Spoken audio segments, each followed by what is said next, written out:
I've got this Collins pub quiz book from 2012 with 4,000 questions. Look at this section about running a pub quiz. And I've got this new Collins Quiz Night book with 10,000 questions. Look at that section about running a pub quiz. Does this book borrow heavily from this book? And is it worth buying? Watch this review and find out. So this book is priced £9.99, so for 10,000 questions it is good value. And even if 6,000 of the questions were new and 4,000 were recycled from a previous book, that would still represent good value. But I took an ebook version of this and I searched that ebook for questions that were in the previous book, and what did I find? I found one question that was word for word repeated, no others. I did quite a lot of searches, so I know this is by and large entirely new work, and that is a relief because it means I can now review this book on its merits. And what are its merits? Well, firstly, there are 10,000 questions for £9.99. That is really good value. If you want to buy this book, there is a link in the description below. It is organised into 3 difficulties. You can probably see here indicated on the pages: easy, medium and hard quizzes. And there are some general quizzes and there are themed quizzes for each difficulty. The quizzes themselves are interesting. There are lots of different themed rounds in here, and one of the things I really like about this book are the picture rounds.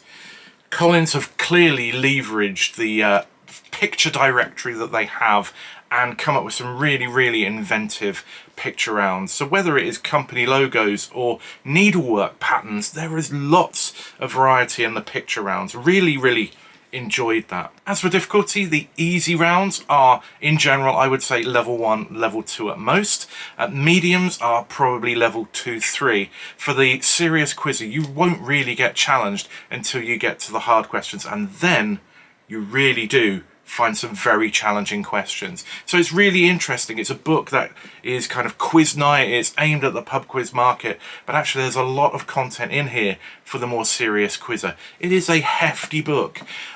I would say that it's not perfect. I have found typos. I haven't found errors as such, but I do think that perhaps there might have been a little bit of haste in getting this book together. But that doesn't detract from the fact that it is a very good 10,000 question quiz book. So who is this book for? Well, I think any quizzer can find it useful to run through a lot of questions and in a good number of cases learn things from these questions. If you run quizzes, then there is content in here to inspire you or to fill that gap when you need another question on a particular topic. How does this book compare to the average high volume quiz book?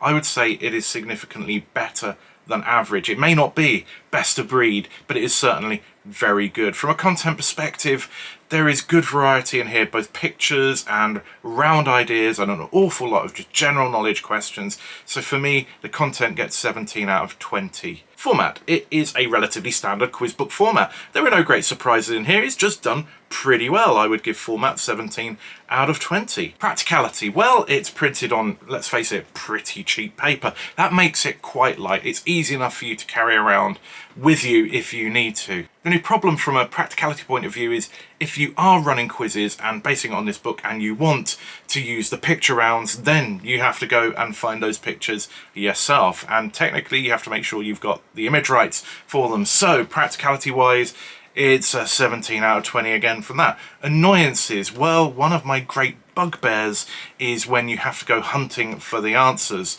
and in this book, rather counterintuitively, rather than being either on the same page or the next page or the page but one, sometimes they're all over the place. I found myself having to go back from something like quiz 200 back to page 1. That was annoying. I want it to be as easy as possible to do a quiz, find the answers, do a quiz, find the answers.